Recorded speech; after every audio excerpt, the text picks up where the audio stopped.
Let me start. Let me start recording.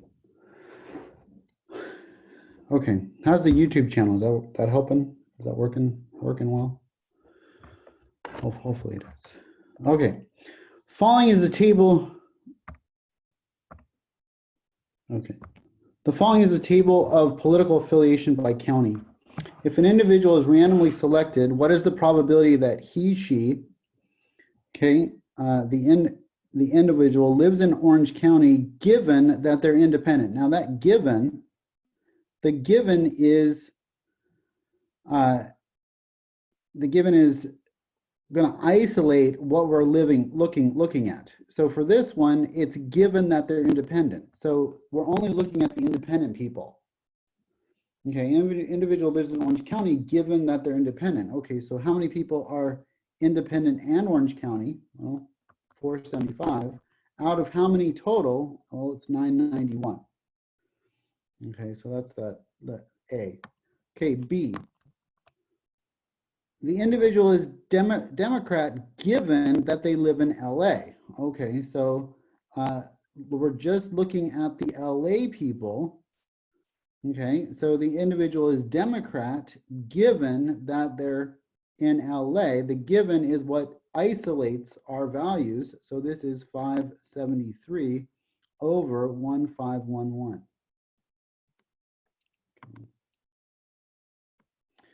Okay, part C. The individual lives in LA given that they are Republican. Okay, so again, LA given this time not Democrat, given now this time Republican. So 422 over 15, or sorry, over, oh, given the given is the Republican. So it's not L, it's the other way around this time. So the given is that they're Republican and the individual lives in LA is 422 over 821. Okay. Okay, the individual is Republican and lives in LA. Just that it's an and here. There's no given. So there's no need to isolate anybody because there's no given.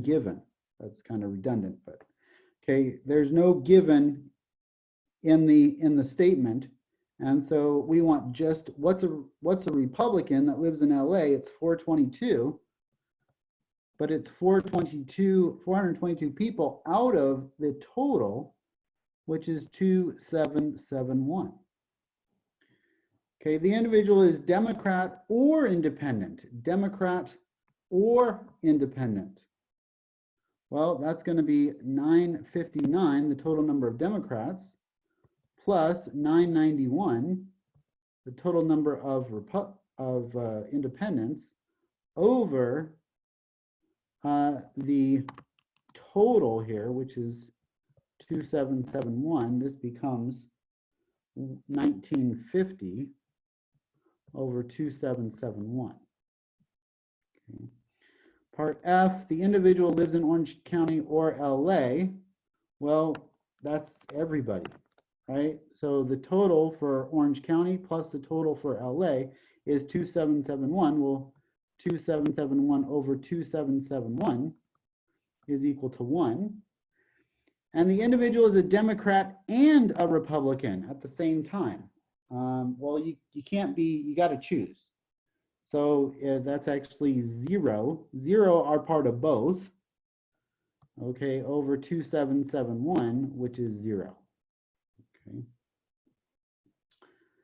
Okay, use the contingency table below. If one person is randomly selected, find the probability that they have high blood pressure given that they're not overweight. Okay, so we want the not overweight people. Okay, so the probability that they have high blood pressure given that they're not overweight. So the given is what's going to isolate us.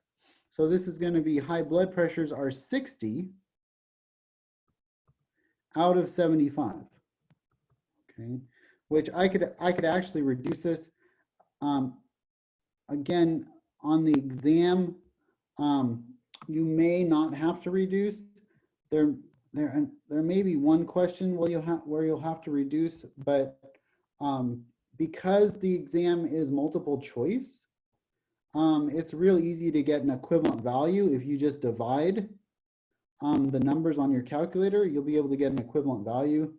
You know, say that this answer was not on the exam, but 4/5 was, right, on the exam. Well, you'd easily be able to plug into your calculator 60 over 75, and you'd be like, well, that's 0.8. And you're like, okay, well, which one of these four answers is 0.8? And you'd be like, oh, well, the 4/5 is 0.8. So you can use the calculator to actually reduce the fraction for you, if in a way, by working backwards from the answers, if that makes sense. Okay, so you would just match up and say, oh yeah, this 4/5 must be equal to 60 75. So again, I had to change the format of the exam. You're not doing a paper or pencil exam, so the computer wants you to reduce in a couple of cases, so just keep that in mind. But again, it is multiple choice. Okay, so you have the correct answers in front of you, so you have to figure out which one it is.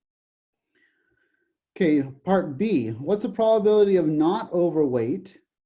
Okay, not overweight given that they don't have high blood pressure, given no high blood pressure. Okay, somebody, I need to take away controls from someone.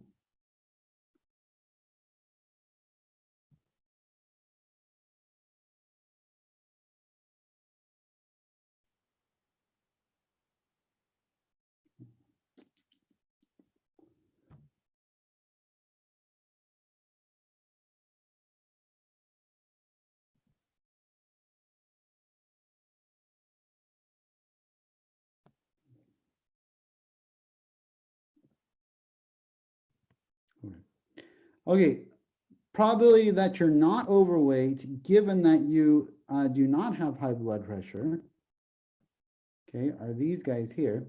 So this is going to be 15 out of a total of 26.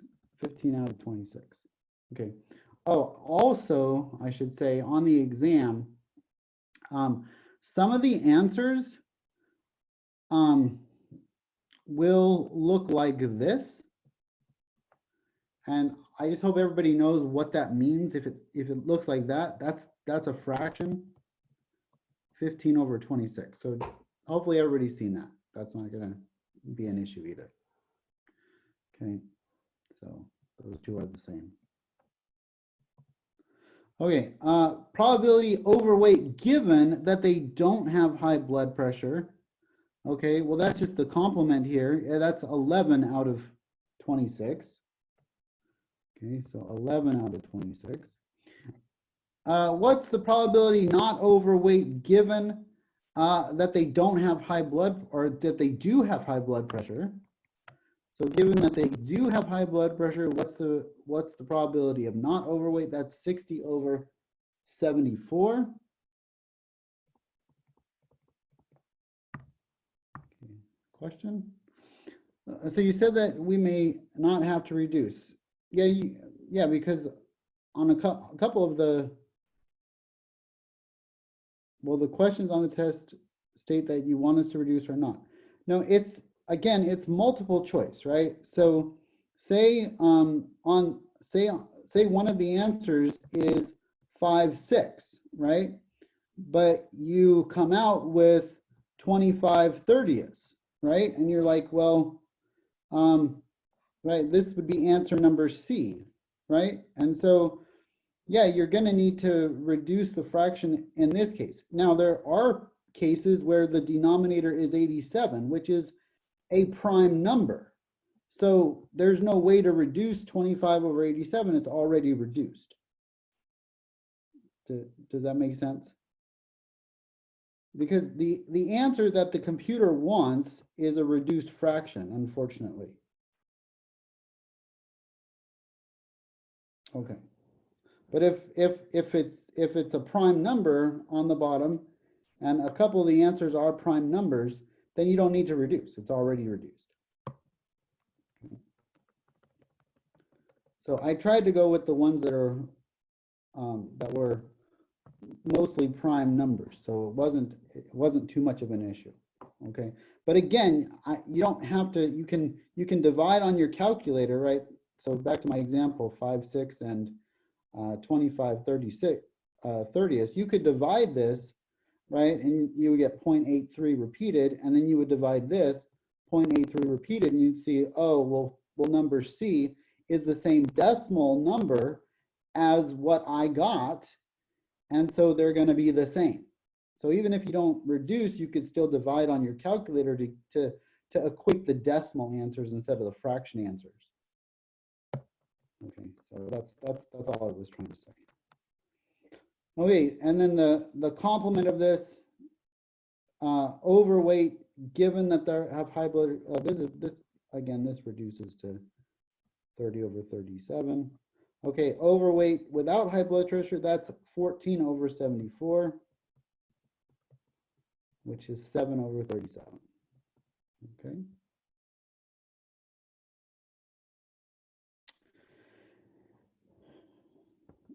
Okay, using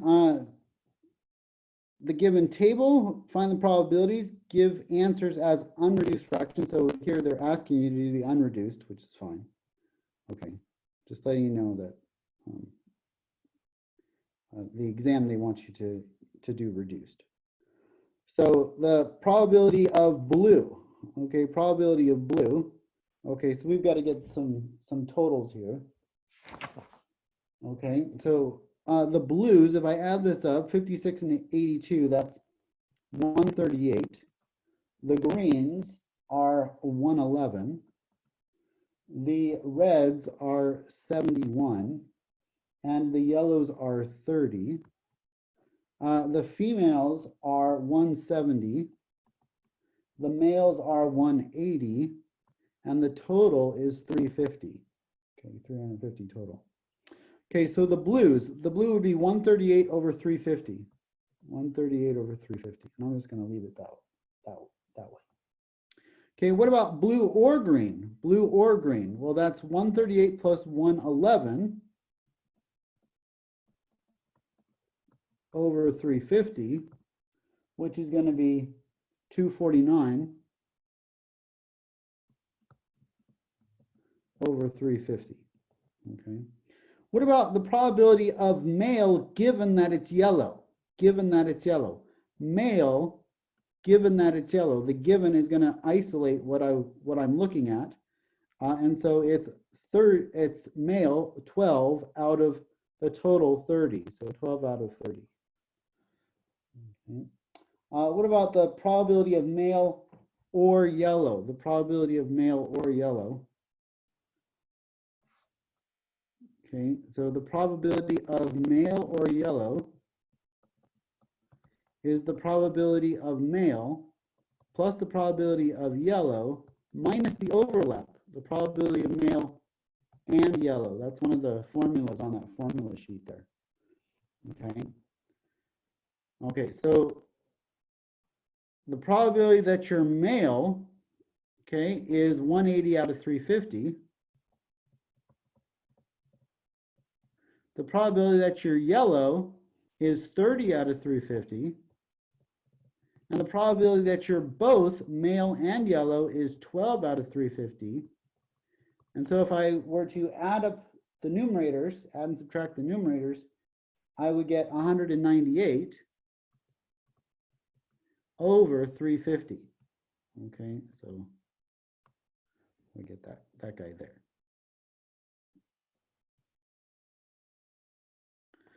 Okay, E, male and red, male and red. Okay, so male and red. Well, there's only one block here, one cell, I should say, that meets that criteria, male and red, and that's 9 of those people, okay, or 9 of those plants, or I don't know what they're doing here.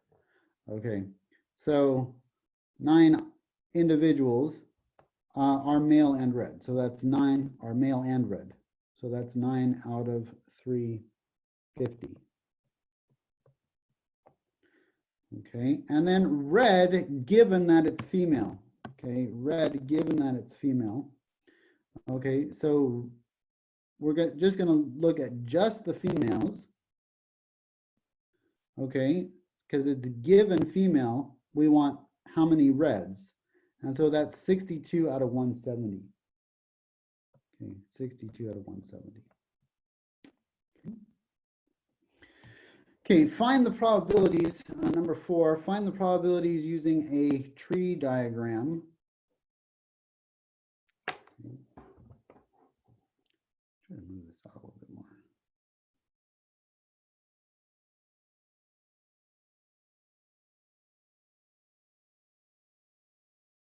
There we go. Okay.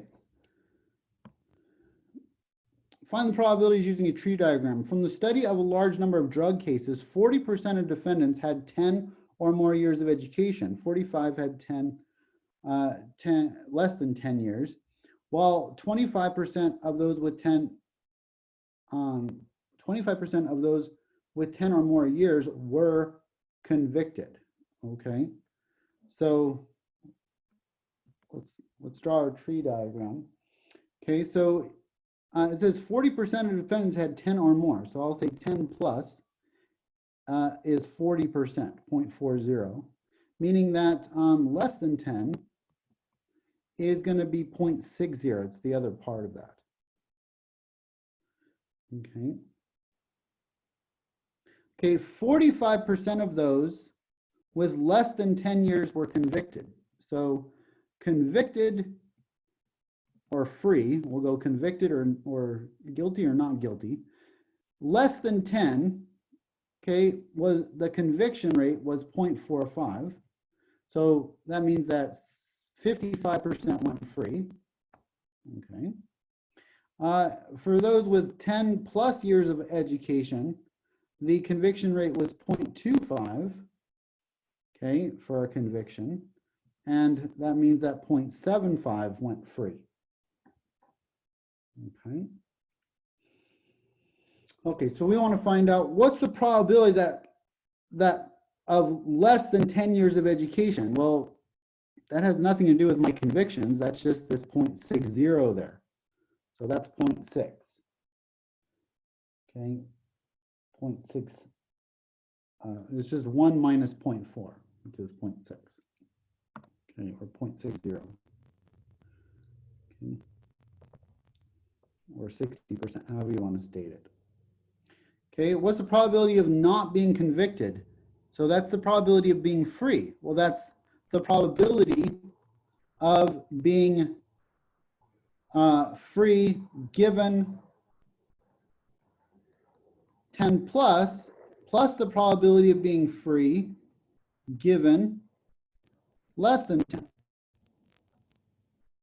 Sorry.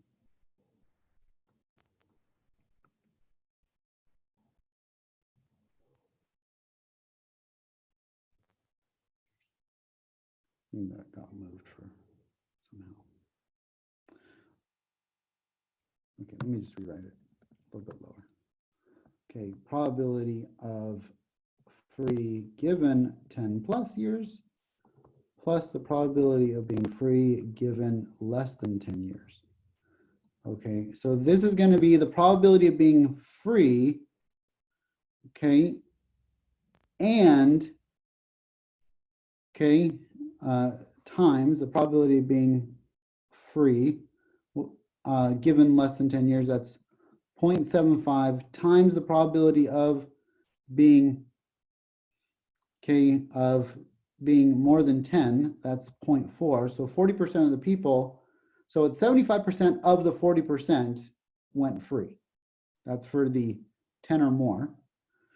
Okay, plus 55% of the 60% that were less than 10 years educated. Okay, so we run those numbers. Okay, and I get about 0.63. 0.63. okay, when I plug that into a calculator. Okay, probability less than 10 years of education and not convicted. Okay, probability less than 10 years of education and not convicted. So,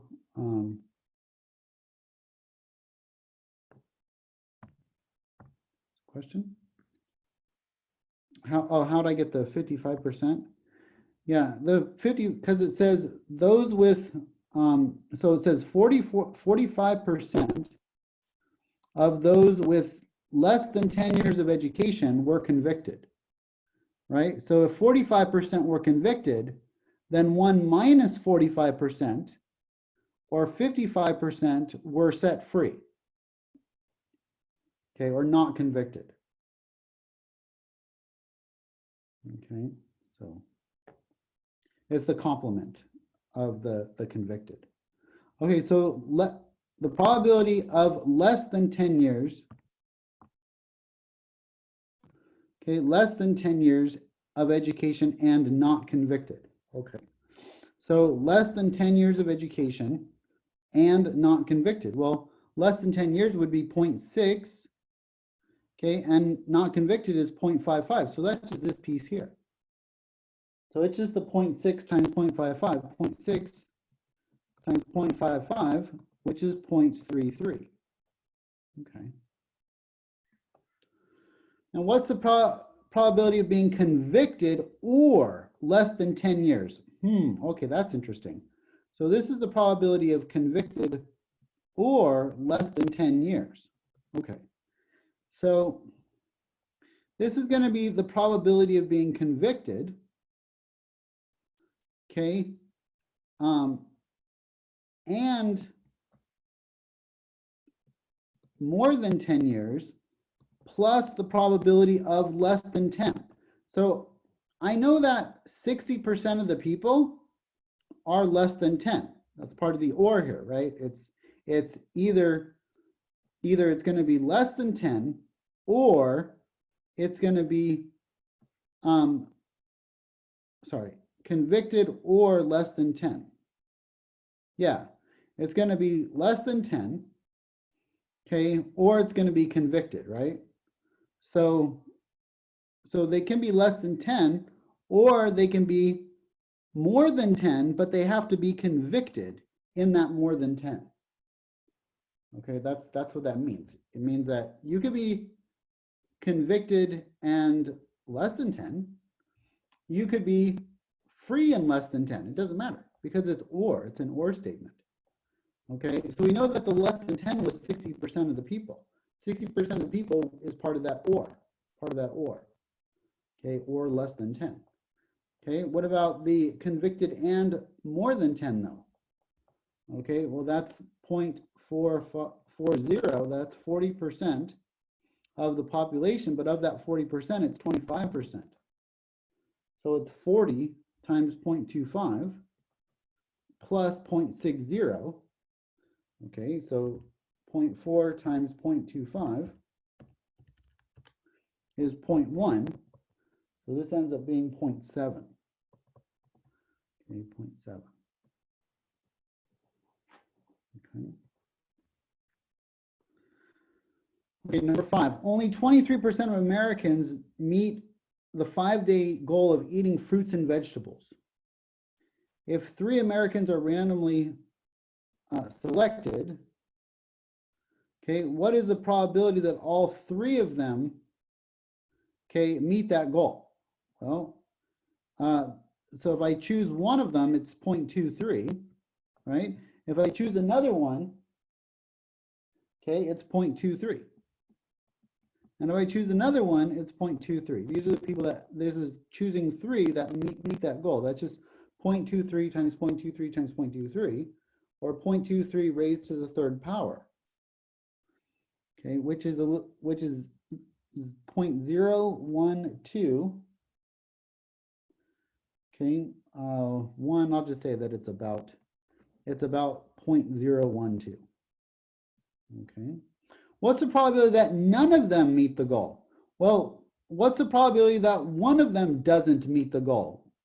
So probability of not meeting the goal is 1 minus the probability of meeting the goal, right? Because it's the complement, is equal to 1 minus 0.23, which is 0.77. Okay. So what's the probability that all three do not meet? Well, that would be 0.77 to the third power. So 0.77 to the third power is about 0.457. Okay. Of those who completed the review sheet, 85% passed the exam. Of those who did not complete the review sheet, only 35% passed. If 75% of the students completed the review sheet, what percent passed the exam? Okay. Question? Oh, is it glitching? Is it still glitching? Don't know.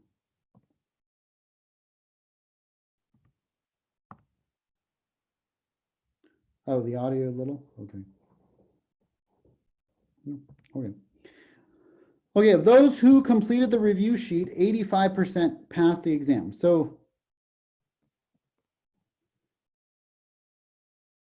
okay, so we're going to do a tree diagram here.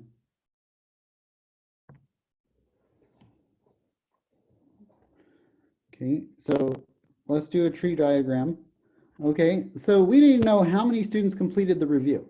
Well, 75% completed the review, 25 did not. Okay, so I'll do a review, okay, and a not review. Okay, of those who completed the review, 85% passed the exam. 85% passed the exam. If they, so this is a pass, 85%. Of those who did not do the review, only 35% passed. Okay. So how do we find the probability of passing? Well, don't do the review and then make sure you're part of that 35% that passed, or do the review and make sure you're part of the 85% that passed. So this is going to be 0.75 times 0.85 plus 0.25 times 0.35. Okay, we don't have to get the fails here. We don't have to get the fails because we're not interested in that. We're not interested in the percentage that failed. We're interested in the percentage that passed. Okay, so 0.75 times 0.85. Maybe I'll do this on the calculator. Okay. 0.75 times 0.85 plus 0.25 times 0.35. Oops, that was not what I wanted to do.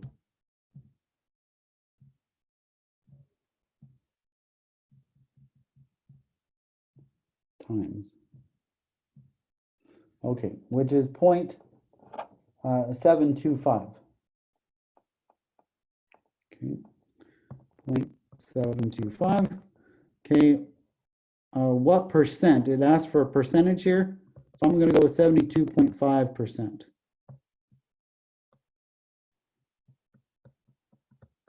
Okay.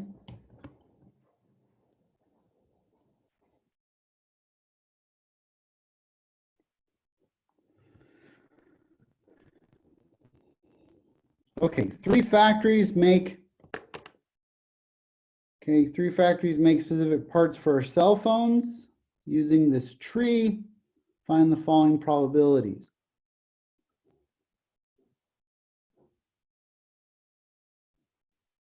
Oops, did not want to do that. Okay.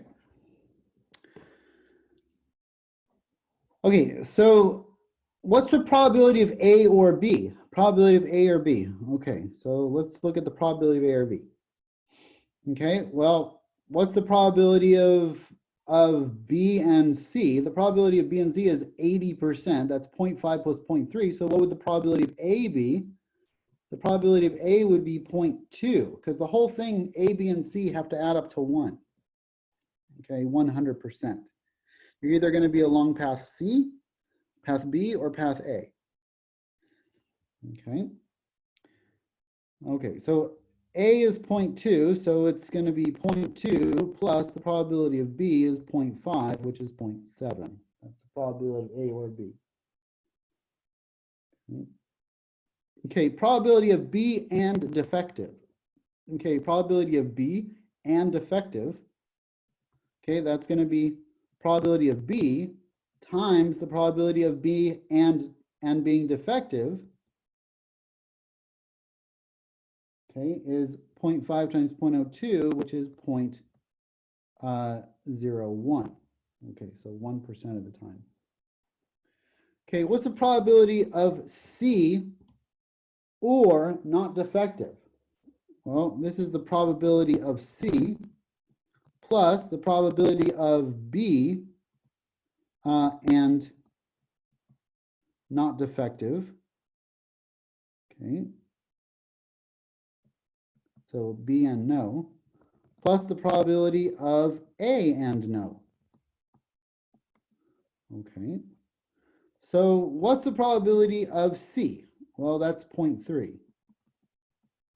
What's the probability of B and no? Well, if B and yes is 0.02, then B and no would be 0.98. 98% of the time, you won't get any defectives if you're on path B. Okay, and what about A? A would be 99% of the time, you wouldn't get any defectives if on path A, okay, for part A.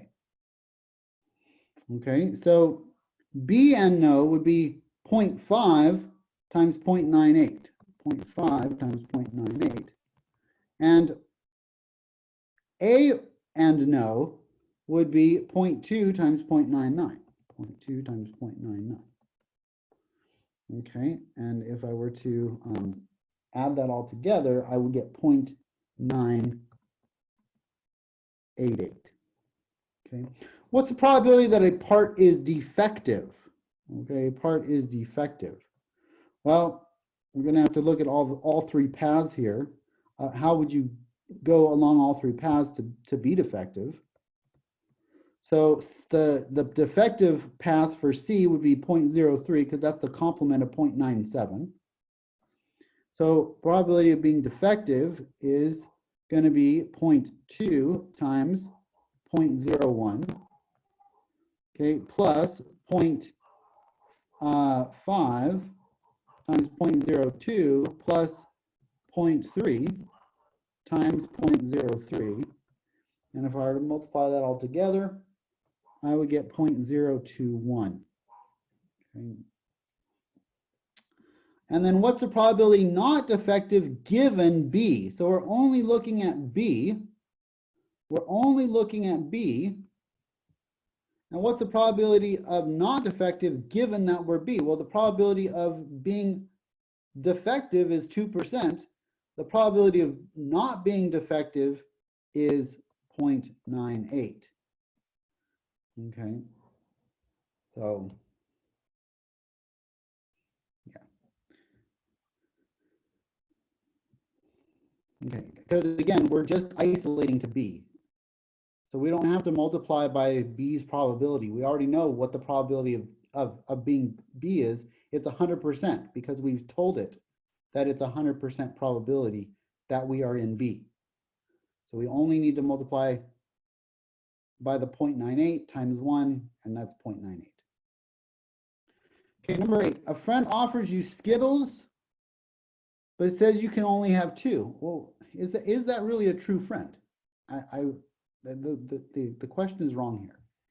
Okay, there are 9 green and 6 red left in the bag. If you randomly pick 2 Skittles to eat, what is the probability that you would get 2 red? Okay, so the probability that I would get red and red, okay, and this is going to be without replacement because I'm not going to pick one and then put it back in the bag. That would be gross, and that's how you would get some, virus or something. I don't know. Okay, and so we're going to actually take a red and eat it. Okay, and then you really don't want to put it back in the bag after that. okay, and then take another red and eat that one. So there are a total of 15, right?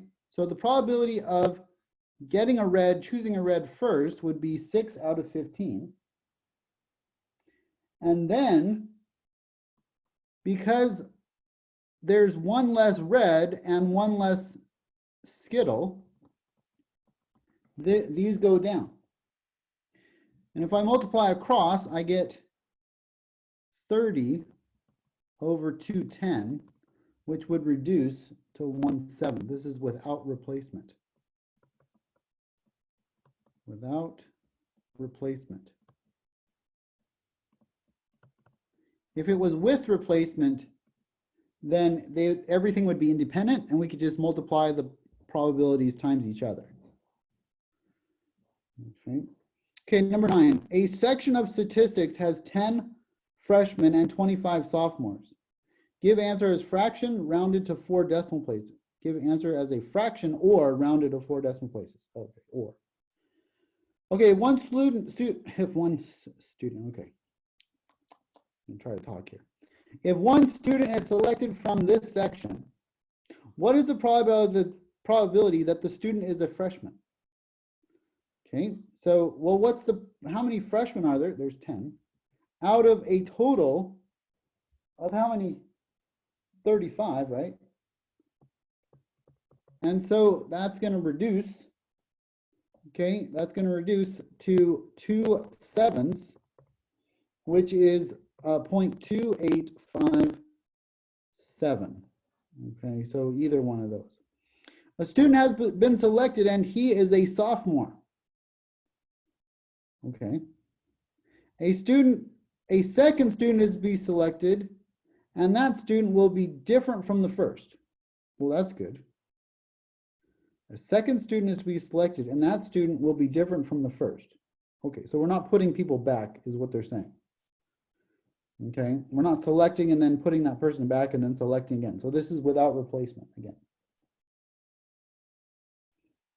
Okay, so what is the probability that the second student is a freshman? The second student's a freshman. We don't care about what's happening to both of them. We just care what's the probability that the second student is a freshman. Okay, so well, what's the probability that the first student is a sophomore? Well, the probability that the first student is a sophomore, okay, is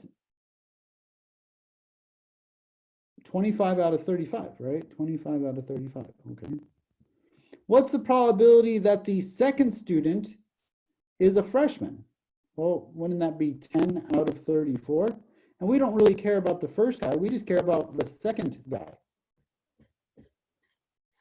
Okay, and so this is 10 out of 34, which would reduce to 5 out of 17, which is approximately 0.2941. I did that on the calculator. Okay, 2 different students are to be selected. What is the probability that they will be from different classes? Okay, what's the probability that they're going to be from different classes? Well, what are the 2 different ways that I could select them that they would be from different classes? Well, the first way is that I would get a freshman and then a sophomore. The second way would be that I would get a sophomore and then a freshman. So if I select the freshman first, okay, that's going to be 10 out of 35 times then the sophomore, which is 25 out of 34, right? Over here, it's going to be the sophomore first, which is going to be 25 out of 35, times the freshman, which is going to be 10 out of 34. That's the only way that we can get differences. Now notice that when I multiply these, the tops and bottoms together, for each of them, they're the same thing. So we would just add them together, these two. This would be 250 over what is 1190 divided by 2? 1190 divided by 2 over 595. That's 595 plus 250 over 595 That's going to be 500 over 595. And this is going to be 100 over 119, which is approximately 0.4202. Okay. Okay. Okay, biologist records the population of fish in Europe. Leave your answer as an unreduced fraction. Okay.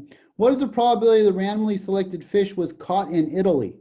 So random fish. Okay, random fish caught in Italy. Okay, so I'm going to go with 452 over the total of 5281. What's the probability that the randomly selected fish is a sort? Whoop, question? Okay, can you put back number 9C? Sure. Okay. Is that good? 250 over 595.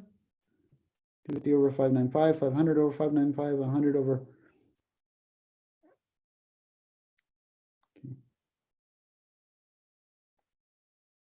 Okay.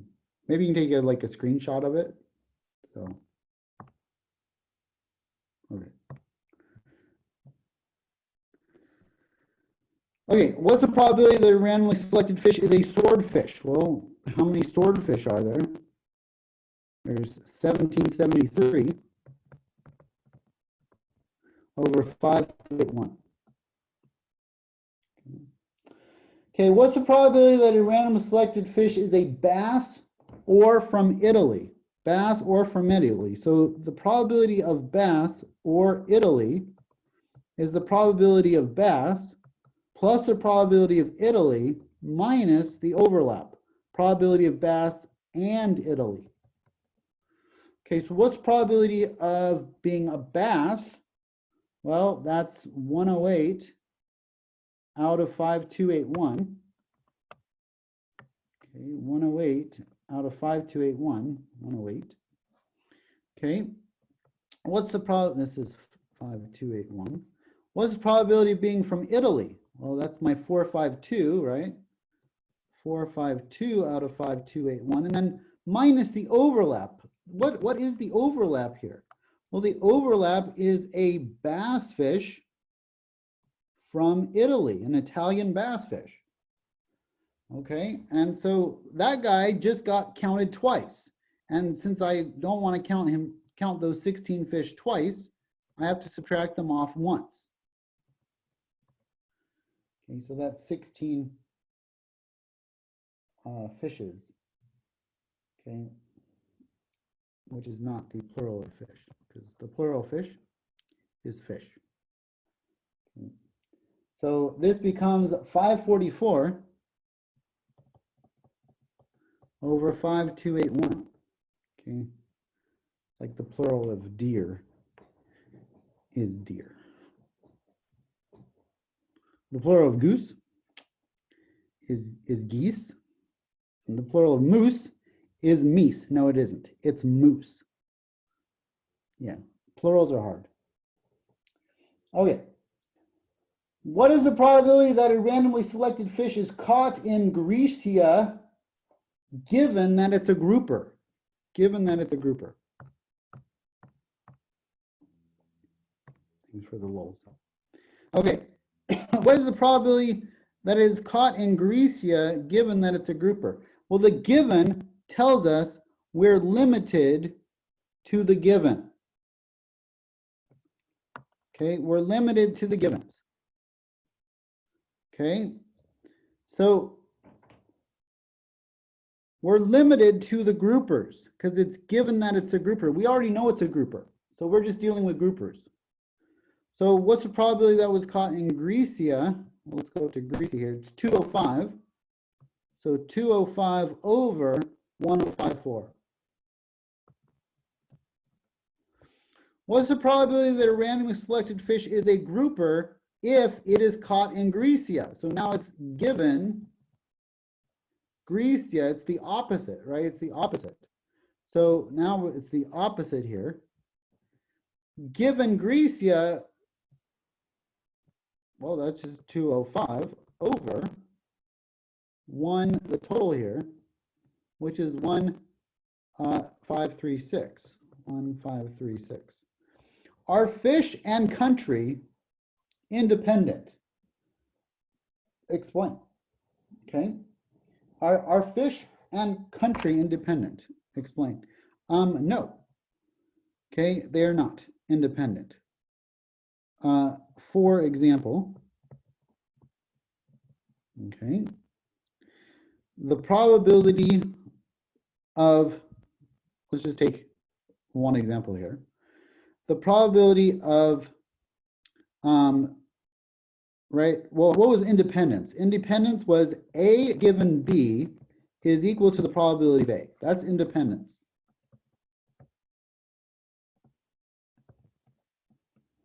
Okay, that's independence. That's what it means to be independent.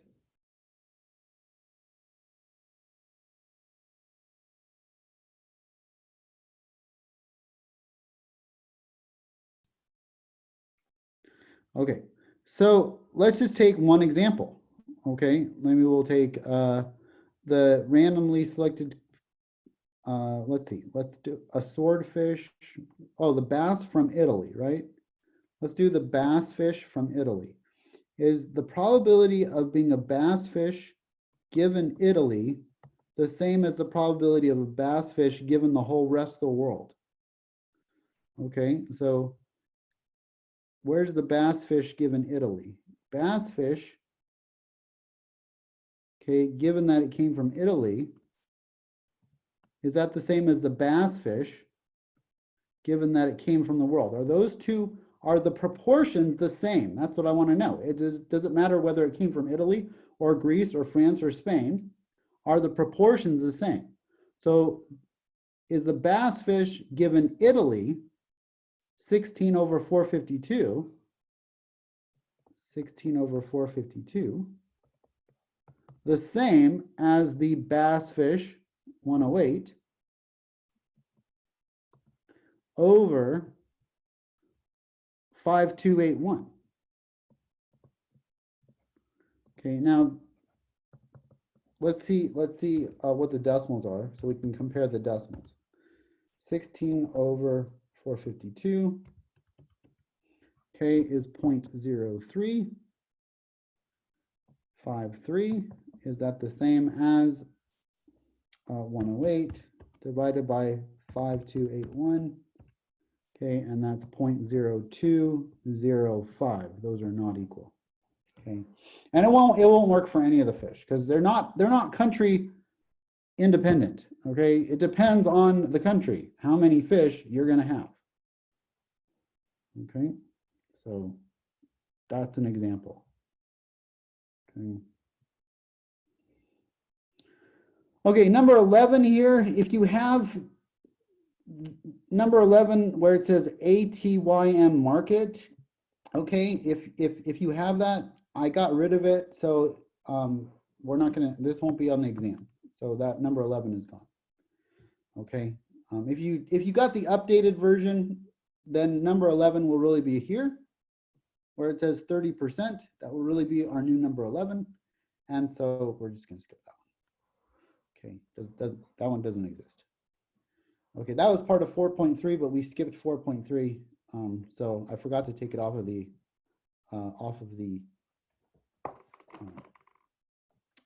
study guide. Okay.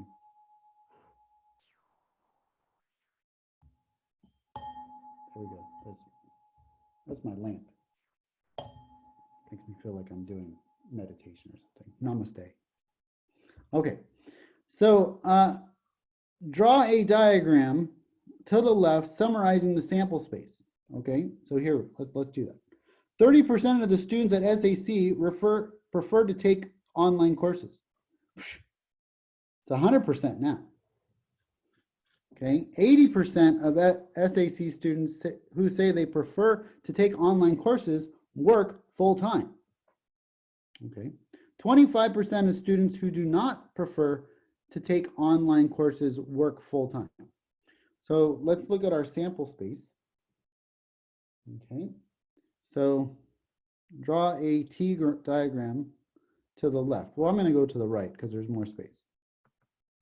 Okay. Tree diagram, sorry. Draw a diagram to the left summarizing the sample space. Let's do a tree diagram. Okay, so 30% prefer to take online classes, so 0.3 for online. Okay, oh, maybe I shouldn't do O. Okay, maybe computer, C computer, and traditional would be 0.7 for traditional. Okay, however you want to think about it. Okay, okay. 80% of students who say they prefer to take online work. Okay, work full time. So 0.8 for working and 0.2 for not working full time. Okay, 0.2, this is full time, this is maybe part time. We'll do a P for part time. 0.2, that's P for part time. Okay, what about the other ones? 25% of those who do not prefer to take courses online work full time. Okay, so full time over here is 0.25. And the part-timers are 0.75, okay? So traditional, okay.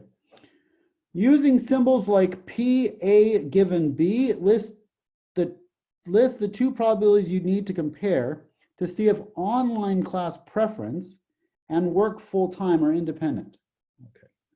So the probability, okay, that they're independent, right? So given, so the probability of online given full-time should be equal to the probability of online, right? Online given full-time, okay, should be the same as the probability of online.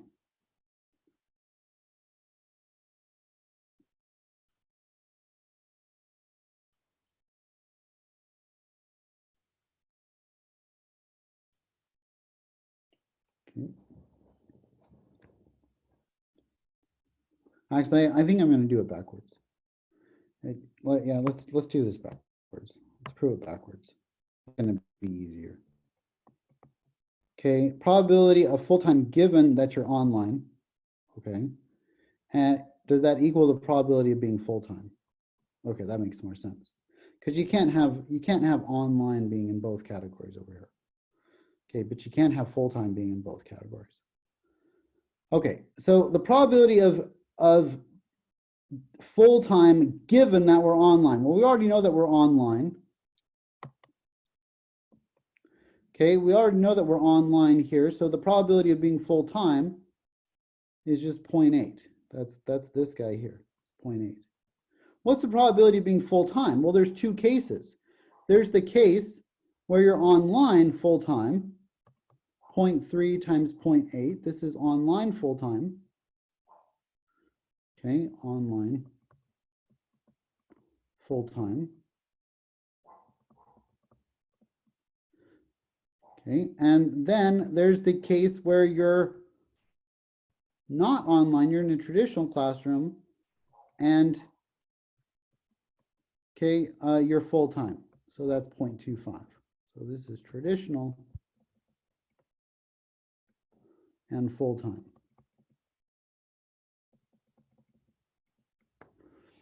Okay, so is that the same? 0.8, check the probabilities from part B. Okay, well, that's what we're doing here.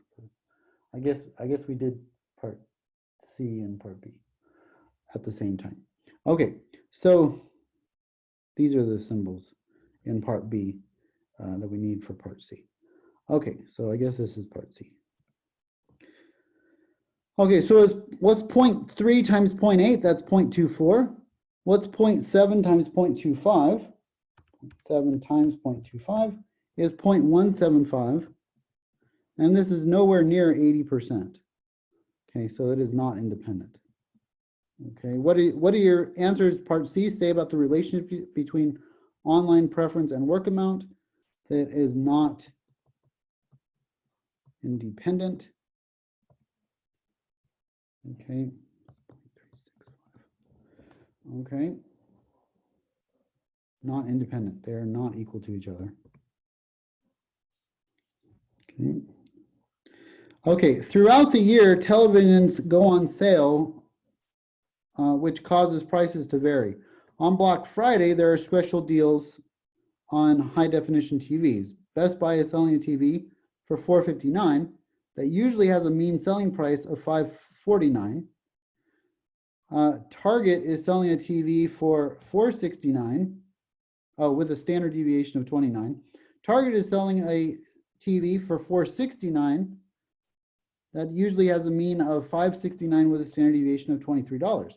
Which store is offering the better deal? Explain using z-scores. So we have to calculate the z-scores for each of these. So the z for Best Buy, okay, is it's selling right now for $459.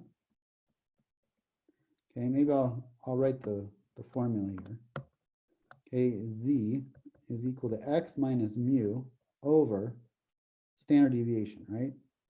So z Best Buy is going to be the price it is now, that's the x, $459, minus the average, $549, all over the standard deviation, which is 29. And if I run that number, I get about negative 0.310, negative 0.310, okay? And then what about z of Target here? ZT, okay, so Target is selling for $469 minus $569, that's 100, okay, divided by 23 is approximately negative 0.435. So which one is the better deal? Which one's furthest from the average price? Well, the one that's the smaller value here, the more negative value, -4 beats out -3. I'm further away from the mean, so Target is the better deal.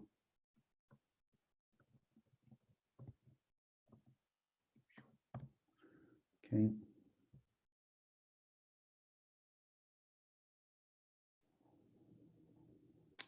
Um, 14. Okay, 14 I'm going to get rid of as well. Get rid of 14 as well. Okay, so yeah, that was a fail on my part. Okay, 15. Okay, the random variable x represents the number of marathons an elite distance runner will run in a year. What is the probability the runner runs exactly one marathon? Okay, so we want to know this thing right here that's missing. Well, what do all the probabilities have to add up to? Yeah, they all have to add up to 1, right? Okay, so let's just figure out what's the missing piece by subtracting the other 3 from 1. So 1 minus 0.12 plus 0.34 plus 0.13, okay, is equal to, okay, what am I getting? 0.41? Is that right? So 0.12 plus 0.34 plus 0.13, okay, and minus 1 from that, 1 minus my answer, yeah, 0.41. Okay, so it's 0.41 or 41%. So I'm going to plug that in here, 0.41. Now, what is the probability that in a given year, the runner runs at least 2 marathons? At least 2. That's 2 or more. Well, that's just these 2 guys, right? Okay, that's those. So that's going to be 0.34 plus 0.13, which is 0.47. Oops, 0.47. Okay, on average, how many marathons does an elite runner run in a given year. Now, I can do this by hand or I can do it on the calculator. Okay, so if I do it by hand, E of x, which is my average, that's x bar, okay, or E of x, okay, it's called the expected value. Okay, that's an E for expected value. E of x is equal to, okay, the sum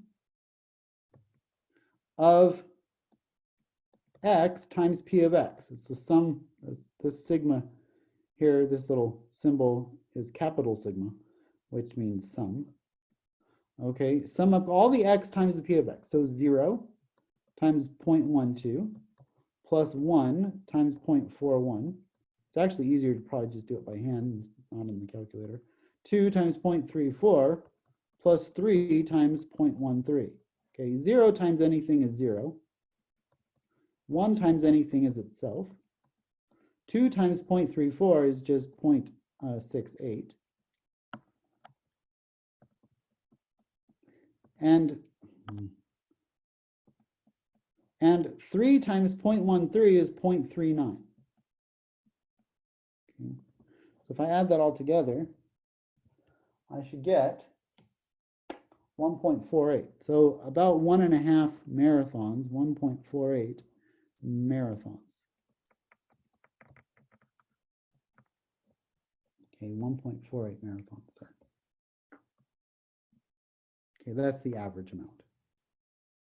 Okay, number 16, a customer buys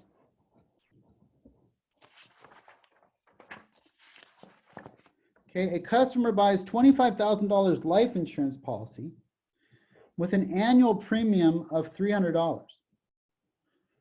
Her probability of dying during the year, well, that's a lovely thought, is 0.001. That's a 1 in 1,000 chance that she dies.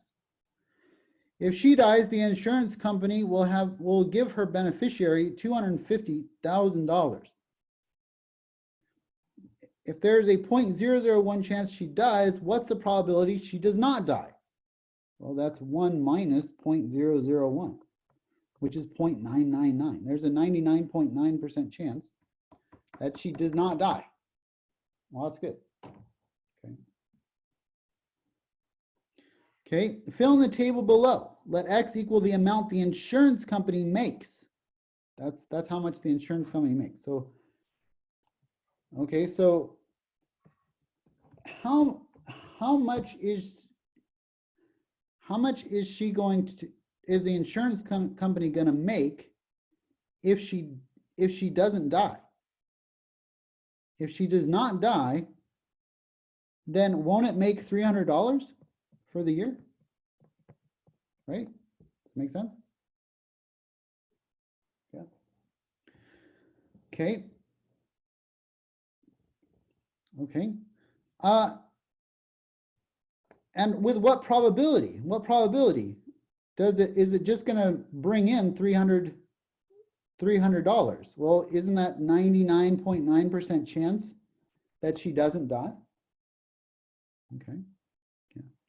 What's the other amount that it could get here? Well, there's a 0.1% chance, or a 1 in 1,000 chance that she does die, which means that the company is out the $250,000 that they promised to cover her life, with the exception of the $300 they took in. So this would be 300 minus 250,000, right? It's 300 that they took in, and then they got to pay out 250,000. Okay, so this equals 249,000 negative, and $700, I think. Is right? Yeah. Okay. So that's what that is. Okay, use a computer or calculator. What is the insurance company's expected value here? So again, that's X times P of X, the sum. That's the expected value. So that's going to be X, that's 300, times 0.999, 99.9% of the time they're going to get 300, plus they're going to lose negative 249,700. Okay, and that's 1.1% of the time they're going to lose that. Okay, so what do we got here? Well, 300. Okay, 300 times 0.999 is 299.7. 299.7. This is going to be a minus. Plus minus what? 249,700 times 0.001. That's 249 minus 240. Oh, look at that. That comes out really nice. 249.7, which is equal to, should be 50 bucks. And it is. Okay, they're expected to make 50 bucks on her. Okay, so that's the expected amount. Okay, so they win in the end. They're in business for a reason, to make money. Okay. Okay, so that's their expected payout. Okay, number 17.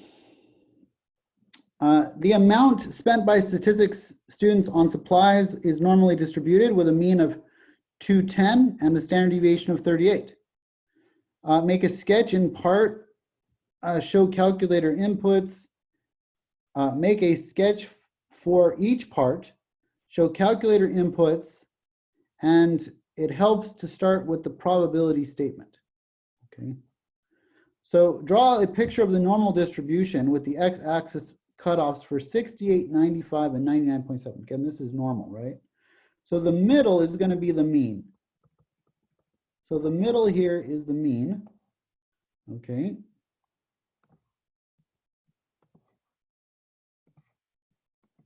So the middle is going to be 210. And then we're going to go up one standard deviation for each of these divisions. So if I do 210 plus 38, that's 248. Plus another 38, that's two standard deviations above the mean. That's going to be, what is that? Plus 38, that's 86, I think. 286. Okay, yep. And then 324 to go up to the third standard deviation. To go down, I would want to go down to 172. And then down to 134. And then down to 96. Okay. What is the probability that a randomly selected student spent more than 240? Probability of X being greater than or equal to 240. Okay. Okay, this is going to be equal to, okay, on the calculator, what's the calculator going to be? Equal to what? Okay, this is normal CDF of, we want greater than 240, right? So we want to be here at 240, and we want everything above 240. So what would that look on the calculator? Normal CDF of 240 E99 of the mean, which is 210, and the standard deviation of 38. Okay, so let's plug that all into the calculator.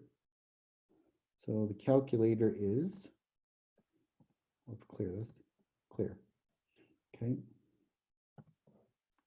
I need stat. Clear. Okay, normal CDF, let's go 240. 240. Okay, upper is E to the 99. Okay, the mu is 210, that's the mean, and the standard deviation is 38. Let me paste that. And I'm getting about 0.214. 149. Okay. I have a question regarding input. Yeah. When you do greater than and less than on the normal CDF, how do you know when to use the E99 or the negative E99? Yeah. Like which order? Right. So if X is less than or equal to A, right? Or we'll use a different value, N, okay? X is less than or equal to N. Then you're looking at, and it always helps to draw the picture, you're looking at infinity, negative infinity to N, right? You're looking at all the values from negative infinity up to N, because we want all the values that are less than N. Okay, if, however, okay, and we can make N the same spot, it doesn't matter. Doesn't matter what side of the mean it's on, we can make N here. If we want X to be greater than or equal to N, then we start at N, we always start on the left side. We start at N, which is our boundary, and we go to positive infinity. Okay, so this is N to positive infinity, right? So this is negative infinity to N, that's the interval. And here it's N, right? N to positive infinity. So hopefully that clarifies. As far as the upper and the lower and the input in the calculator, Yeah. how do you know like which one is which though? Like, I don't know how to explain. Like, So, how do you, go ahead. I'm not sure how to put, or wait, I always get them mixed up like backwards. right. So if it's As far as upper and lower. yeah, so if it's less than, then it's negative, and negative always comes before, say, positive, okay? So negative infinity to N, negative infinity to N, right? So it's, we're always going from left to right. So this is negative infinity to our value, okay? So that's if it's a less than. Probability is less than. Okay, if probability is greater than, okay, then we're going up to infinity. We're including everything from this number up to positive infinity. So this is a positive infinity. Think of where does negative infinity and positive infinity go? Negative infinity can only go on the left, and positive infinity can only go on the right. Right? I can't swap those. It makes absolutely no sense for me to go like this. Right? So if you have to do a negative infinity, it's negative E99. That will always go, if it's a negative E99, it will always go on the left. If it's a positive E99, it will always go on the right. Okay. So will negative E99 always be in the lower? No. It will not always be in the lower. It will only be in the lower if it's a less than or equal to sign for the probability. Because you have three cases here. You have the case where it's less than. Okay, that's the only time you're ever going to get a negative E99. Negative E99. Okay. You're going to have the case where it's greater than, and that's the only time you're going to get an E99, and you'll have the case where it's between. It's a really bad drawing, sorry. Between, in which case you'll have no infinities. It'll just be between, say, 30 and 40, right? Between two numbers. This will be your lower, this will be your upper. This is your lower here, and then some number. Right? And then this is, say, 30. This is 40 to infinity. This is when it's greater than. Okay, greater than symbol, less than symbol. Okay, hopefully if we do the next one, it will solidify that. What is the probability that that a randomly selected student spent less than $200? Less than $200. Okay, so probability X is less than 200. Okay, so where is 200? 200 is about here. And we want less than this time. Well, what is that less than represented by? Okay, so this is going to be everything from negative infinity up to 210, right? Or sorry, up to 200. So that's negative E99 up to 200. 210 is the mean and 38 is the standard deviation. Okay, so we plug that into our calculator, and that comes out to be about 0.3962. 0.3962. Okay, so again, going back to the calculator,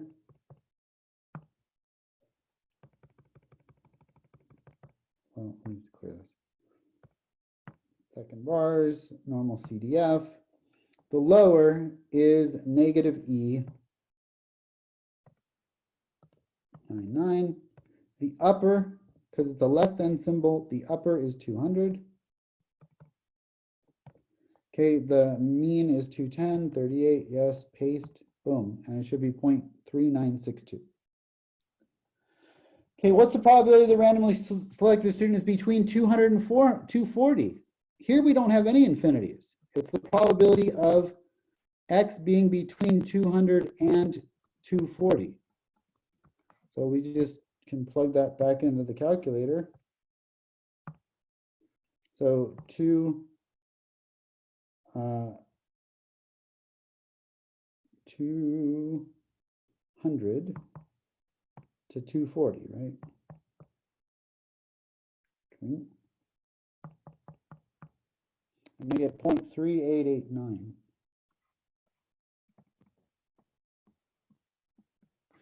Okay, what is the cutoff for the lowest 15%? Lowest 15%. Here, we're not given a cutoff value, a range of values.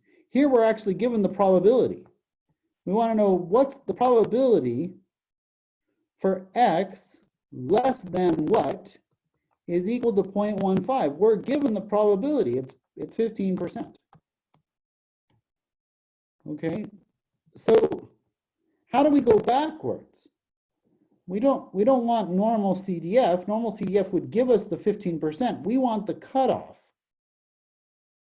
right? We want the lowest 15%. Which one of these numbers down here is going to give me the lowest 15%? Well,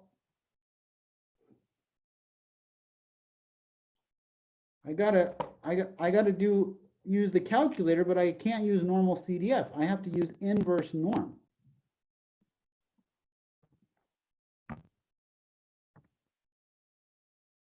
Yeah, inverse norm. Yeah, inverse CDF.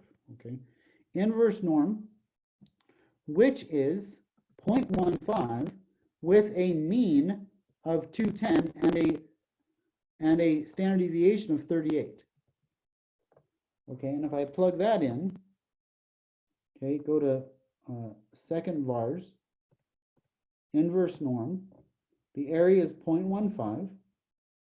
Okay, they give me the area. Mu is 210, and sigma is 38. Oops, 38. Okay, let's paste that. That is 170. Okay, 170.62. Okay, it says round to the nearest dollar. So I'll say 171. Okay, dollars. Okay, is it unusual to have a student spend 105 for supplies? 105. Is it unusual for 105? Well, how far away from the mean is 105? Let me get rid of some of these bars here. Okay. How far away from the mean? Well, isn't it more than 2 standard deviations away? Wouldn't 105 be more than 2 standard deviations away? And how do we know something's unusual? We know something's unusual if it's less than 5% of the total area. Well, more than 2 standard deviations away, What's the second standard deviation here? It's 134, right? So 105 is less than 134, which makes it more than 2 standard deviations away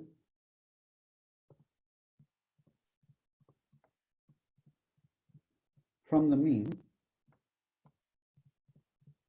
Okay, it makes it more than 2 standard deviations away from the mean.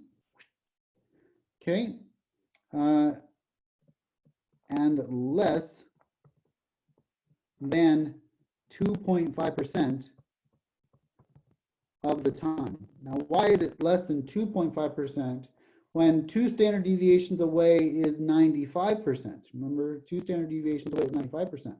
Well, that's because the 5% gets split in half, right? It's 2 tails here. There's 2 tails, and so the 5% gets split in half. So there's only 2.5% on the lower tail. Okay, so this is 2.5% down here on the lower tail. Okay, is it unusual? So yes. So yes, it is unusually low. It's unusually low. Okay. Professor, Yeah. on part E, if it had been asking for the higher 15% cutoff, is that when you would do the 1 minus 0.5? Minus 0.15, absolutely, yes. Okay, thank you. Yeah. Now, I don't know, on the calculator that I asked you to download, it may actually have it may actually be able to do it without doing the 1 minus, but that's kind of a special case because this should have the most updated software. And so I'll see if see what it's got here. Okay. So if I do inverse norm, second vars, and I go to inverse norm.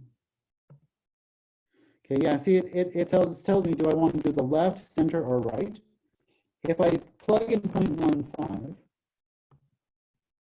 okay, and I go to the right this time, right? You're saying if you want the upper 0.15, yeah. So this would be the upper 0.15, right?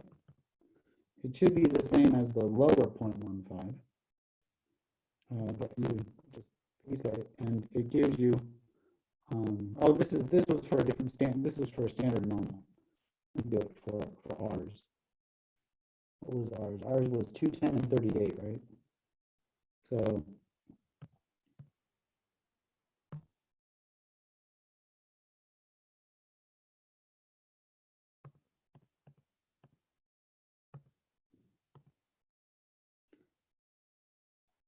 So 210, and then 38. Okay, and then click paste. Okay, and that'll give you the right side. So basically, what this is telling you is, what would be the lower 15%? This would be the upper 15%. So you can do upper 15% if you have that right option. Okay, this would be the upper 15%, the 15% on the right. So going back to this one, this was the lower 15%. So this would be the left 15%. Okay, so again, maybe control. All right, so lowest 15%, that was the 171. The upper 15% was 249.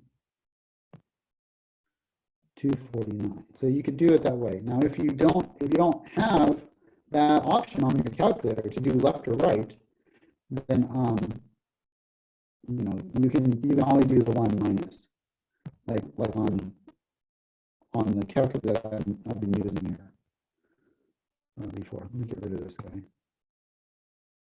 slowing down my computer anyway. So again, yeah, you can do the 1 minus. So hopefully that answers your question. Yes, thank you. Yeah. Okay, let's try to tidy things up here. See what else we got going on here. In general, an Olympic marathoner's stride length is shorter than an Olympic sprinter's stride length. Assume that the stride lengths have mean. So this again is just comparing two z-scores.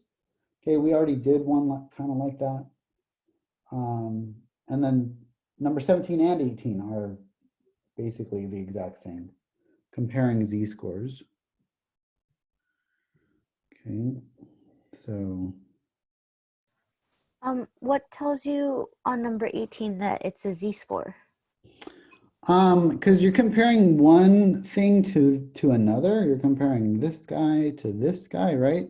And they give you the mean and the standard deviation of each of them, right? So I know that z is equal to x minus mu over sigma, right? So they give me the mean and the standard deviation, and they want me to compare one to another. They want to compare the marathon to the sprinter, right?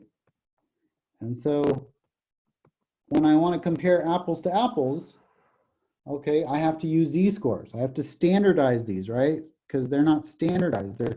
They're two different normal curves. We know that they're normal curves, but they're just two different normal curves. Okay. And we know they're normal because they give us a mean and standard deviation for the populations. Okay. And so we're just going to compare using these values. And it says both have 64-inch stride, but which of those is considered more unusual? Which one's farther from the mean, basically? Okay, so when you set that up, you're comparing, using z-scores. So I'll just set it up quickly. Okay, for marathoners, the mean is the marathoner that we're talking about. It has 64 inches, minus 58 over 2.4. The sprinter is 64 inches as well. This is both have 64 inches. Okay, minus the 76 inches for the sprinter, and that's really big. Okay, and then 3.6 inches for standard deviation. Okay, and so the marathoner comes out to be 2.5, and the sprinter comes out to be negative 3.33. So what I'm looking for is, I'm looking for how far away are they from zero? What's the absolute value of these? Okay, that's the distance from zero. So the absolute value of 2.5 is 2.5. The absolute value is negative 3.33 is 3.33. So this guy wins out. He's the furthest from the mean. Even though he's going in a different direction, he's still furthest from the mean. He's 3 standard deviations, 3 1/3 standard deviations away from the mean. So the sprinters is more unusual. So the sprinter is more unusual. Oops. Unusual. I don't know. It's up here somewhere. UNUSUAL. There we go. Okay, Ricardo can run 400 and Denise. I'm comparing Ricardo to Denise, right? We're comparing two things. So again, it's going to be a z-score. Okay, can run 400 meters in 48 seconds. She can run 400 meters in 59. Men, okay, so we're comparing the men to the women. Okay, so Z of Ricardo and Z of Denise.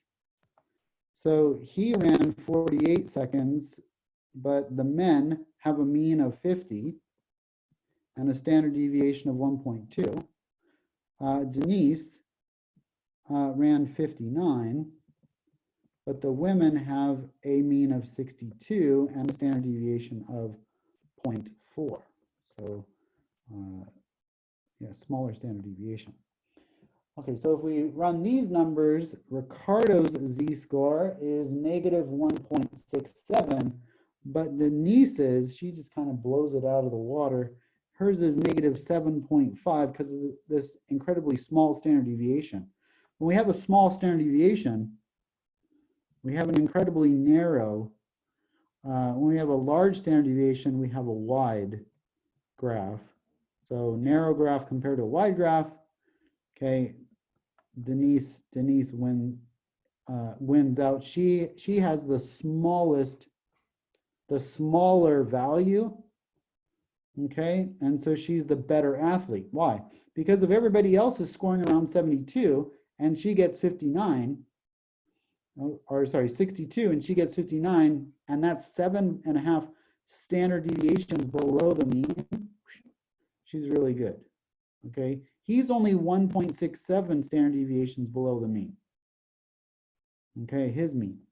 So that's not as good. So Denise is better athlete. Okay, Shamil, hop and step incorporate. Okay, Shamil is planning to catch a flight on Monday morning out of LAX to meet New York. His father will give him a ride to the airport, but if it rains, he knows that traffic will be bad, and the probability that he will miss his flight is 0.05. That's if it rains. If it doesn't rain, the probability to miss his flight is 0.02. There's a 30% chance of rain on Monday. Draw a tree diagram. Okay, so let's set up two scenarios. It rains and it does not rain. Rain and no rain. There is a 30% chance of rain, 0.30. There is a 70% chance of not raining. Well, what happens with the rain and him missing his flight? If it rains, there's a 0.05 chance or a 5% chance of him missing his flight. Okay, so not missing. Question?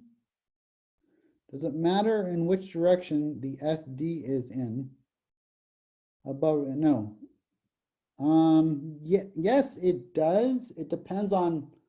Yeah, good question, Diana. It does determine better, because you want to know if a low score is good or a high score is good. Does that make sense? Because like if it's below the mean, then you're like, oh, that's good if you're running and golf and things and other things where you want a low score. But that would be bad in things like, you know, soccer or hockey or basketball, where you want a high score. Does that make sense? So yeah, it does. Yeah, okay, sounds good. It does matter. It just depends on the sport, whether a low score is good or a high score is good. Okay, so what if it doesn't rain? If it doesn't rain, okay, the probability that he will miss his flight is 0.02. So if it doesn't rain, his missing is 0.02. There's a 2% chance. Well, what's the percent chance of him making his flight? Well, if it rains, there's a 95% chance that he'll make his flight. If it doesn't rain, then there's a 98% chance that he makes his flight. So this is a miss.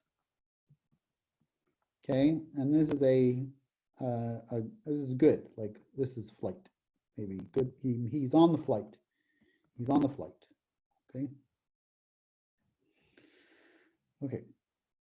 Okay, so we drew the tree diagram. Suppose you find out that Shamil misses his flight. That sucks.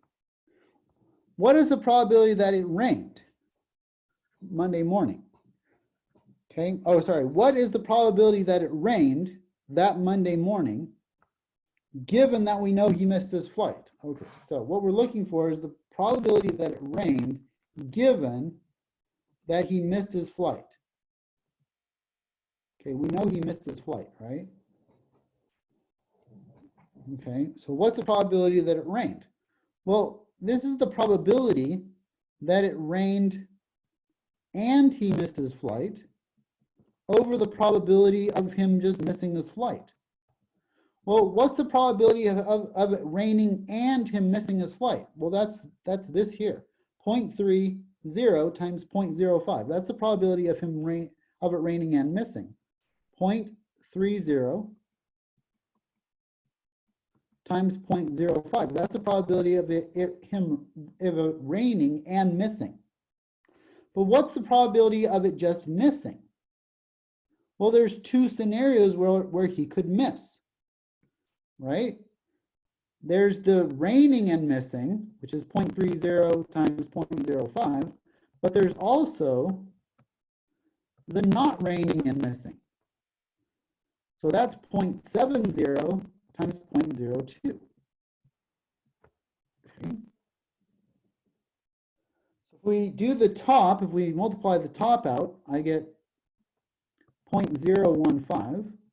If we multiply and add the bottom, I get 0.029, which equals 0.5172. Okay, so what's the probability that it rained if he misses? Well, it's 50%. There's about a 50% chance that it rained if he just tells us he missed. Says, oh, I missed my flight. Well, that means that he had a higher percent, 50% chance of it raining. Okay.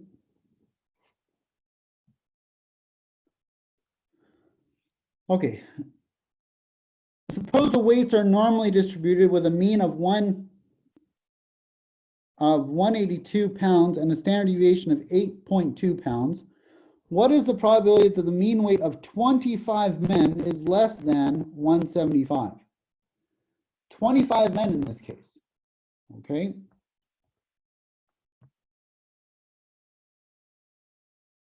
Okay.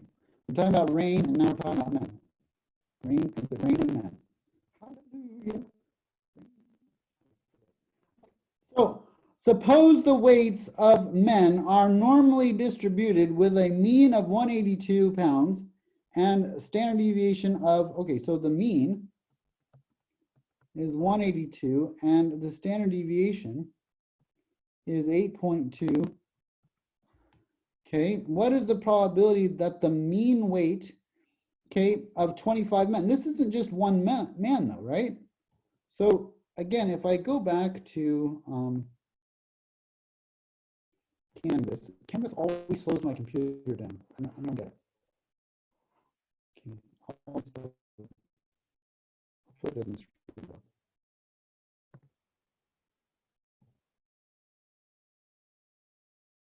Ah.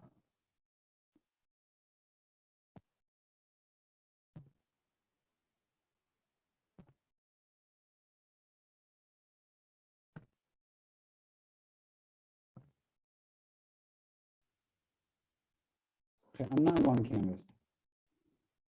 Screw it.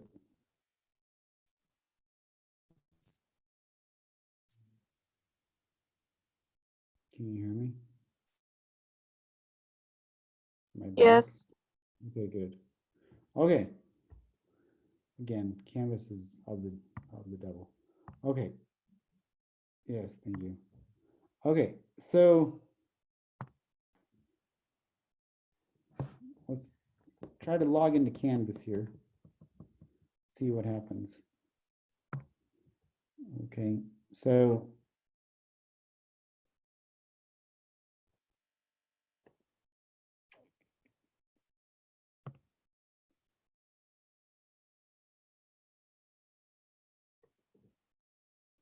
Okay, so exam 2 study guide, right? So here's the exam 2 study guide. Okay, and then exam 2 formulas, right? So I'm going to double click on it and bring it up in as a PDF. I don't want to save. Why is it wanting me to save? I'm going to cancel that. I'm just going to bring up the PDF.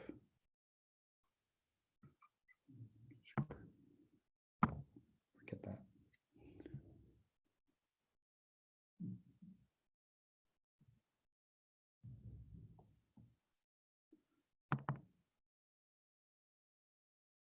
There we go. Okay, so we can see that the means here, okay, if you have more than one item, which is what we have here,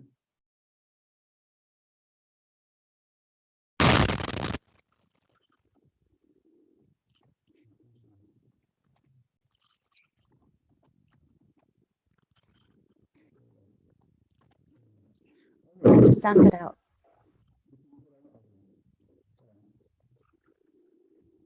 so have more than one item. Still out? Audio's bad? No sound? How's that? Is that better? It's back? Good, okay.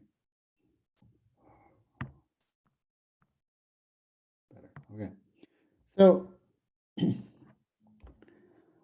here we have more than one. If we only have one item, it's this one, right? We're only talking about one item from the population. We have that guy there. Okay, here we're dealing with the means, okay, the means, and we have more than one item. So we have to take that standard deviation, divide by the square root of n. Okay, divide by this. So this is the formula sheet, okay? So just the wrong one, but whatever. Okay, this is the right one. Same thing. Okay, just has the wrong class number on it. Okay, so we want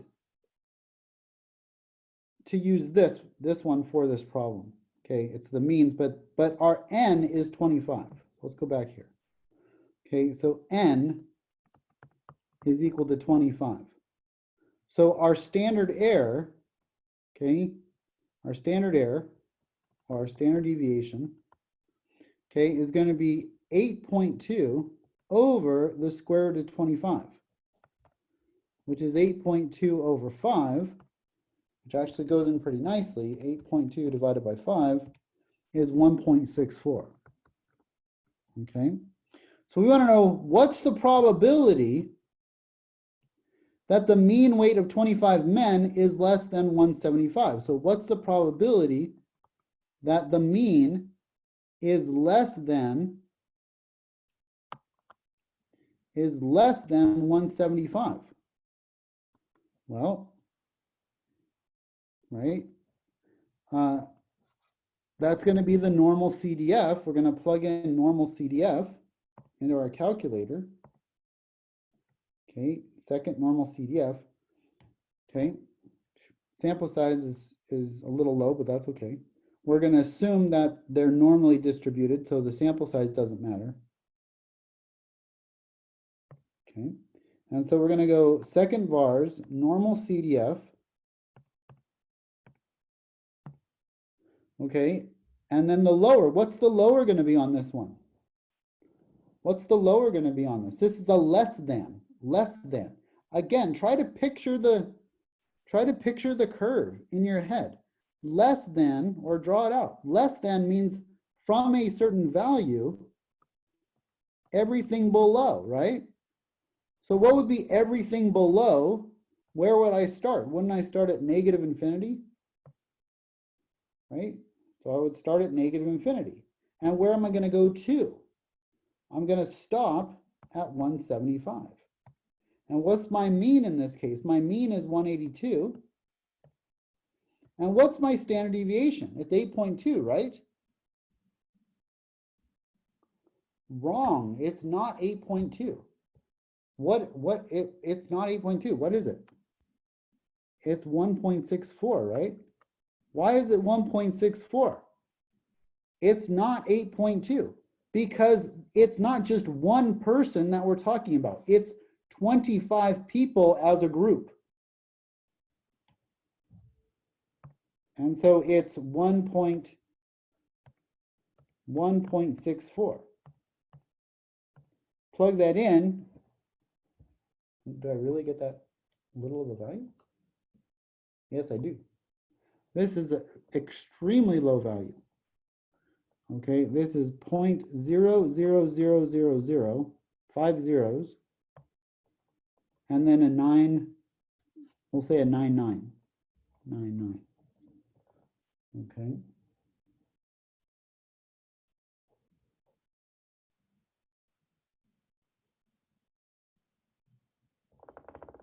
Okay. Sound good? On the study guide answers, for whatever reason, I don't know if it's right, but instead of taking less than 175, it took less than 180. So then the answer. Okay. Okay. Yeah, this is probably a typo. The 175 is probably, I should need to fix that. I'll write myself a note here. So yeah, take this as 180. If it's 180, it comes out to be a little bit nicer of a value. If you do 180, okay, I'm just going to copy and paste this and do 180 instead of 175. Okay, it's 0.11. Okay, 0.1113. Okay, which is a little bit nicer of a value. Okay, so yeah, just do 180 there. Okay, and that'll match up with the answer sheet. Okay. Okay, last problem. The proportion of voters who will vote. I'm sorry. Go What ahead. was 180? Yeah, 180, because on the answer sheet. Oh, it says- 180 pounds instead of 175 pounds? Correct. Thank you. Okay, number 22, the proportion of voters who will vote on measure Z on the next ballot is 0.55. That's 55%. Okay. If the sample of 285 voters is randomly selected, answer the following questions. Okay. Okay. Verify that the sampling distribution of proportions is approximately normal. Okay, so how do I verify that this is approximately normal? That's the central limit theorem. At n times p is greater than 10, and n times q is greater than 10. I have to check these. Okay, that's how we verify. So what's n? N is my 285 voters. What's p? My p is my 0.55. So I take 285 times 0.55. Okay, I get 156.75, and that is definitely greater than 10. Okay, what about n times q? Well, n stays the same, and q is 1 minus p. It's 1 minus 0.55. So this is 285 times 0.45, which is equal to 128.25, which again is greater than 10, so it does check. What is the mean? What's the mean of the sampling distribution p hat? What's mu p hat, basically? Well, isn't that the same thing as p? Right? The mean and the original proportion, the population proportion, they're the same, 0.55. Okay, the mean is the population proportion. Determine the standard deviation. So p hat. Okay, so sigma p hat is equal to the square root of pq over n. That's the square root of 0.55 times 0.45 all over 285. Let's do that on the calculator. Let's do second square root, second x squared is square root, 0.55 times 0.45 divided by 285 is 0.0295.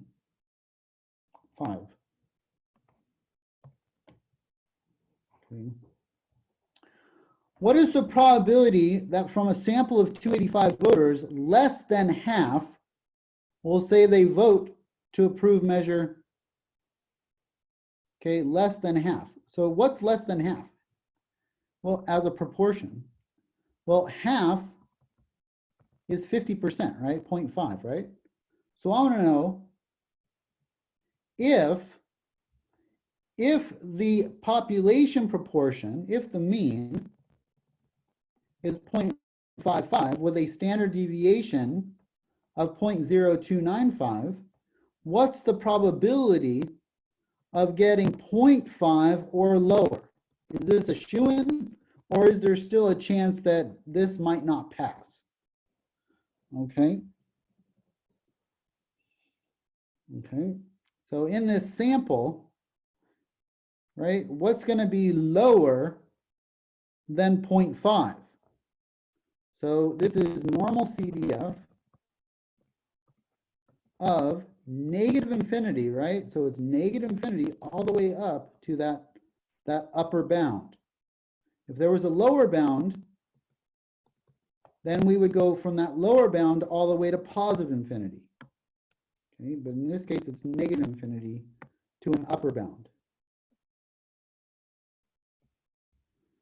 Okay, so negative infinity, E99, to that upper boundary, which is 0.5, with a mean of 0.55 and a standard deviation of 0.0295. I'm going to plug that into the calculator. Second vars, normal CDF. Okay, negative infinity. Yep, looks good. I get rid of the 1 if I want. I don't want that to mess with anybody. So negative, oops, negative E99. Okay, and then what's the upper? The upper is 0.5. What's the mu? What's the population proportion? It's 0.55. And what's the standard deviation? It's 0.0295. I'm going to paste that, and it looks like it's about a 4% chance of not passing, 4.5% chance. So 0.045, okay, is the probability of it not passing. Okay, so not too high. Okay. Okay, so again, there's no class on Tuesday. Homework is due on Tuesday because I extended it. Tuesday by midnight, homework is due. On Thursday, okay, when you come into class, I'll take attendance when you come into class, and then you will go to, let me exit out of this real quick. Okay. No.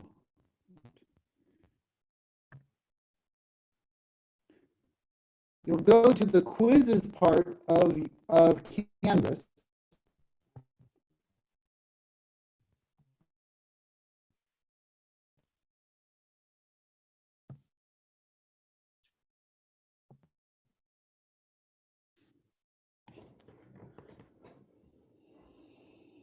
Okay, so again, we're gonna log into Canvas. Yes, I know my audio went out. Is my audio back now? Thank you. Yes. Okay. Whenever I boot up Canvas, the audio cuts out for whatever reason. So it's like it doesn't like it. It lags. It's laggy. Okay. So on Thursday, you'll have 3 hours to complete 20 multiple choice questions. Okay, 3 hours to complete 20 multiple choice questions. Okay, you will go to the quizzes part of Canvas on Thursday, a week from today, at 6 o'clock. It says not available until April 2nd. Okay, it will become available at 6 o'clock on April 2nd. Okay, exam 2. Okay, it's 100 points and it's due at 9 p.m. So you'll have a 3-hour window to complete this. Again, 20 multiple choice questions. Okay, you'll have the formula sheet, you'll have StatCrunch, you'll have a calculator. Okay, you'll have your notes, so it's open note as well. Okay, so hopefully you'll do okay on it. Okay. Okay, are there any other questions at this point? So do we have to, is there going to be a Zoom conference on Thursday before we go There to take our will test? be, just so that I can take attendance. Okay. Yeah, so and then you can stay in class if you want, or you can log out of class. You know, I'll be in Zoom just working on stuff for that 3 hours. But you don't have to stay in class during that time. You can as long as you log in and I have a record of your attendance, then you can log out. Okay. Okay, any other questions?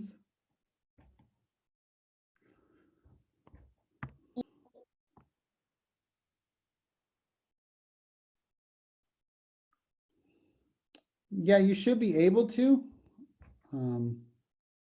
Yeah, so exactly. Log in at 6 o'clock a week from now. Yes, correct. You should be able to open the older assignments. You won't be able to get any credit for them, but they should be able to be reopened. Yes. Okay, and it's from chapter 4 through chapter 7. Chapter 4 through chapter 7. Could you show how you did number 11 again? I kept lagging in and out, and I didn't get to see how you got the answers. Oh, sure. Thank you.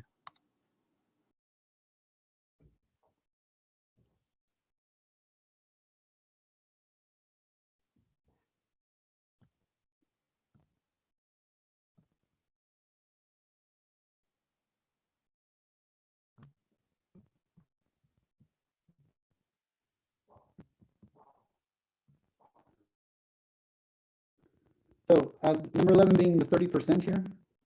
Is that right? Yeah, I got part A. I just didn't get part C, B, C, or D. Okay. So yeah, for part B, okay, let me erase this. I'm going to go over it again. Part B and C I kind of did at the same time. Okay, so in order for them to be independent, the probability of,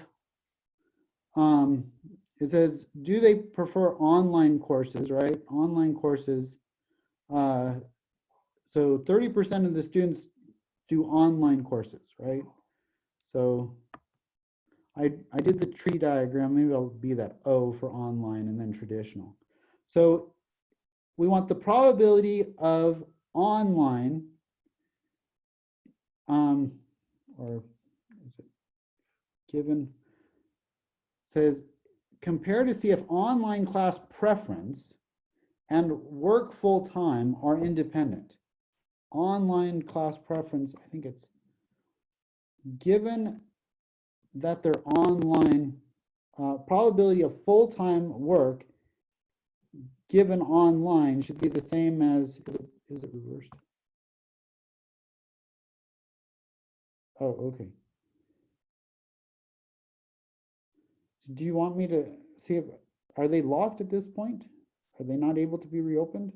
Is that what you're saying?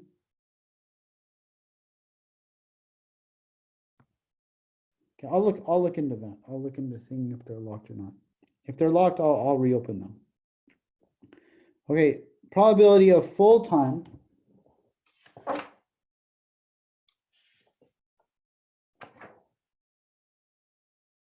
okay, given online should be equal to the probability of full-time. It shouldn't matter if they're online or not. Okay, and clearly that is not the case here. Okay, it is clearly not the case. Okay, and so this is it for part B. It says calculate the probabilities now from part B. Well, the probability of full-time given that they're online is 0.8. That's 0.8. Okay, that's the probability of full-time given that they're online is 80% of the full onliners are full-time employees. Okay. Okay, whereas what's the probability of just being full-time? Well, that's the probability of being full-time and online. That's the probability of being full-time and online, plus the probability of being full-time and traditional. So the probability of full-time and online is 0.3 times 0.8. It's this thing here. Plus the probability of full-time and traditional is 0.7 times 0.25. Which is equal to 0.3. Where am I looking? There we go. 0.3.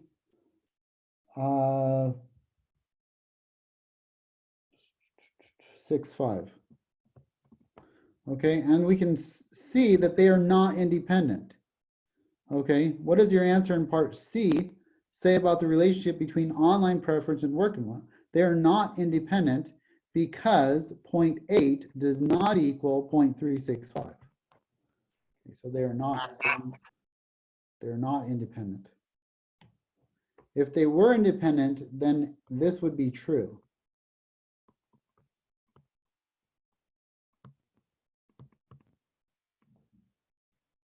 Okay. Okay, thank you. Sure. Okay, any other questions?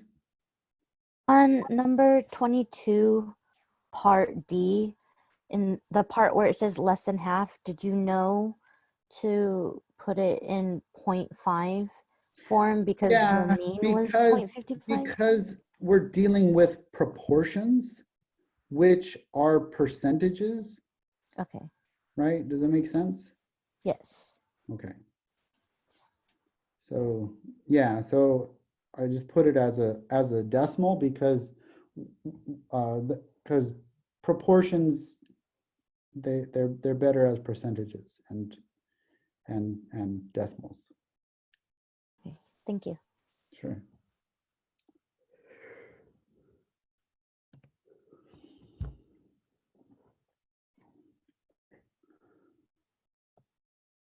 Okay, now keep in mind that I also have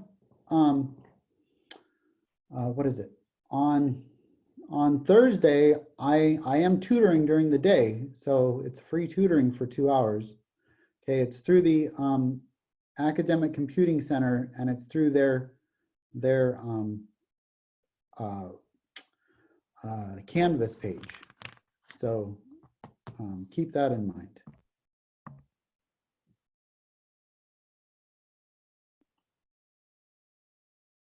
Yeah, exactly. How do you log in? You just go to that you can go to Canvas, okay, and you can go to Home.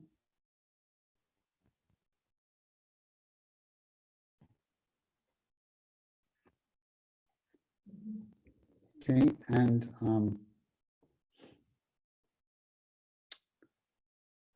there should be a link here to online tutoring, and it's this one, Academic Computing Center. So I hit the link here. Okay, and it says, welcome to the Academic Computing Center online tutoring. Okay, and then you can click on math if you want for math tutoring. Okay, and then it says talk to your tutor. Okay, conversion. And this will be set up. Sorry, this will be math.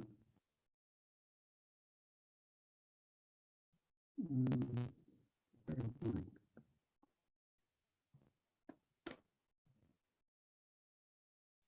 so talk to your tutor. Okay, conquer Zoom.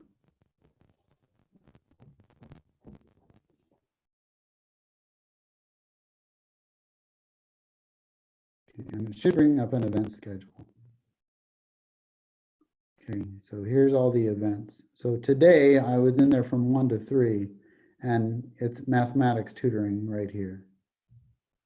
Okay. And so next week it will be on the 2nd.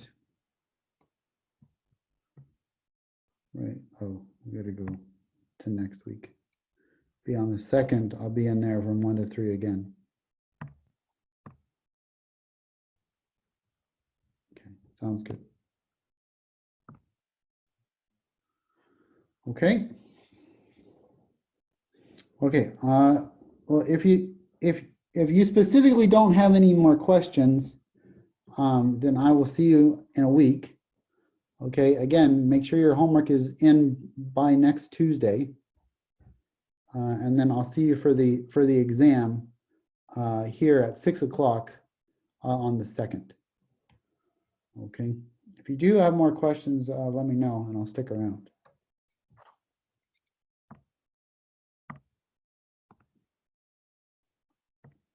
Sounds good.